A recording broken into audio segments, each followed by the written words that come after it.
ऐसे नाजुक वक्त पर जब बंगाल असेंबली चुनाव दरवाजे पर दस्तक दे रही है और फिरका परस्त बीजेपी बंगाल पर कब्जा करने के लिए कमर कस चुकी है, आज प्रेस क्लब में फुरफुरा शरीफ के पीरजादा अब्बास सिद्दीकी ने असेंबली चुनाव से केवल अपनी नई पार्टी इंडियन सेकुलर फ्रंट का ऐलान किया। उन्होंने कहा कि हमारी पार्टी समाजी व इक़्तिसादी बिछड़े हुए अक़लियती फिरकों, दलित और हरिजन और आदिवासी के मसाइल के लिए काम करेगी, क्योंकि खुद को सेकुलर कहने वाली पार्टियां वोट हासिल करने के बाद दलित, हरिजन और अक़लियती फिरके से ताल्लुक़ रखने वाली मुस्लिम के मसाइल को हल करने में नाकाम रही।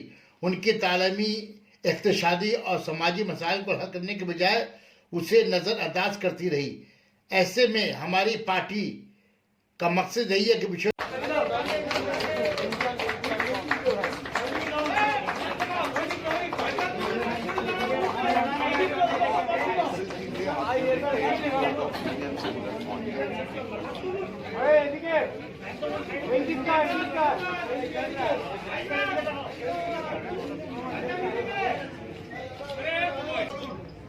রাজনৈতিক দলের কার্যকরী কমিটির পশ্চিমবাংলার চেয়ারম্যান মনোনীত করা হলো নওশাদ সিদ্দিকীকে, আর সভাপতি মনোনীত করা হলো শিমুল সোরেন মহাশয়কে। আগামী কিছুদিনের মধ্যে পূর্ণাঙ্গ কমিটি দলের চেয়ারম্যান ঘোষণা করবে। আজকের এই দুটো পদ অধিকারীদের নাম আমি ঘোষণা দিলাম। শাসনের পক্ষে, দুর্নীতির বিরুদ্ধে। কি বলে? पश्चिम बंगाल में पूरा मुस्लिम वोट ममता बनर्जी के साथ जाता है। आप जो ये नया फ्रंट बना रहे हैं, इससे क्या ये वोट में स्प्लिट नहीं होगा, जिससे तृणमूल को शायद डैमेज हो? আমার তো দায়িত্ব নয় টিএমসি के বাঁচিয়ে রাখা। बोल रहा होगा। देखिए, हमसे जो पूछा है आपने, जे ज्यादातर मुस्लिम वोट ममता दीदी के पक्ष में रहते हैं, तो देखिए हमारा मानना ये है कि ममता दीदी जब आए थे तब ममता दीदी ने फरमाए कि हम 10,000 शिक्षा देंगे, प्रतिष्ठान देंगे। आज देखिए जो अनएडेड का टीचर है अभी रोड में बैठा हुआ है, नौकरी देंगे। उन्होंने कहा वक़्फ़ स्टेट पुनरुद्धार कर देंगे, 15% संरक्षण देंगे। इसीलिए हमारे विश्वास हुआ, ठीक है चलो ममता की साथ दे दो। हमने बोल दिया, अब तो आदमी लोग ममता के साथ, हमारे मानने वाला ममता के साथ गए हैं। अभी देखा उन लोगों ने काम तो नहीं किया, फिर भी हमारे जो भाईचारा है हिंदू मुसलमान में, उसमें बहुत बड़ा फाटल कर दिए। इसलिए हमने सोचा है चलो दूसरे के ऊपर पूरा विश्वास हम नहीं करेंगे, हम भी एक दल बना लेंगे और सबके लिए हमारे साथ में दलित, आदिवासी, मतुआ सबको रखेंगे। एक साथ जिसको आना है तो एक साथ चलेंगे। पर इससे तो बीजेपी को फायदा होगा ना? देखिए इसमें बीजेपी का फायदा कहाँ से आ गए?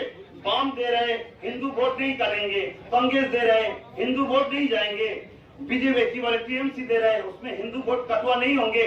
सुन रहे दूसरा और पार्टी भी आ रहे, आम आदमी आ रहे और सुन रहे, और कितना पार्टी आ रहे, इसमें 70% जो हिंदू है उसका नुकसान नहीं होगा। अरे बीजेपी को अगर रुकना चाहिए तो सबको एक साथ मिल के बैठना चाहिए। ममता आज सीएम है, उसी को लेना पड़ेगा, सबको साथ में लेके चलना चाहिए।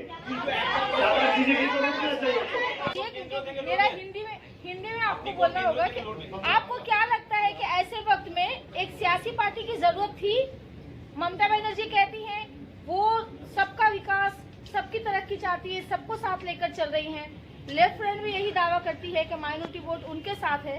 ऐसे में अब्बास सिद्दीकी को फुरफुरा शरीफ से क्यों जरूरत पड़ा कि एक सियासी पार्टी बनना चाहिए? देखिए ममता दीदी ने क्या कहा, लेफ्ट क्या कहा, सब अपना अपना पास है, अपना राय है। मगर मेरा मानना है अभी जो माहौल चल रहे हैं इसमें हम विश्वास कर नहीं पा रहे दूसरी की पार्टी के ऊपर। इसलिए पिछड़ा हुआ मुस्लिम, दलित, आदिवासी और जितने पिछड़ा हुआ आदमी है सबके अधिकार के लिए हमको ये पार्टी लॉन्च करना, चुनाव में आना जरूरी था। दूसरा बात है मेरे संविधान में कोई जगह ऐसा नहीं है इस माहौल में नहीं करना चाहिए, दूसरा माहौल में नहीं करना चाहिए। जहाँ संविधान ने नहीं रोका दूसरे किसी के बाद यहाँ नहीं चलेंगे। ये मेरा मानना है। किसके बारे में बोल रहे हैं? तृणमूल कांग्रेस भी यही बात कर रही है। তৃণমূল বলেছে, কংগ্রেস বলেছে যে এটা বিজেপির ফায়দা হবে, কি বলবেন আপনি? नहीं, कांग्रेस के बारे में ऐसी सवाल जवाब है, मैंने नहीं सुना। वाम के बारे में ऐसा नहीं सुना। हाँ, ममता की कुछ लोग बोलते हैं कि बीजेपी का फायदा पहुंचाएंगे।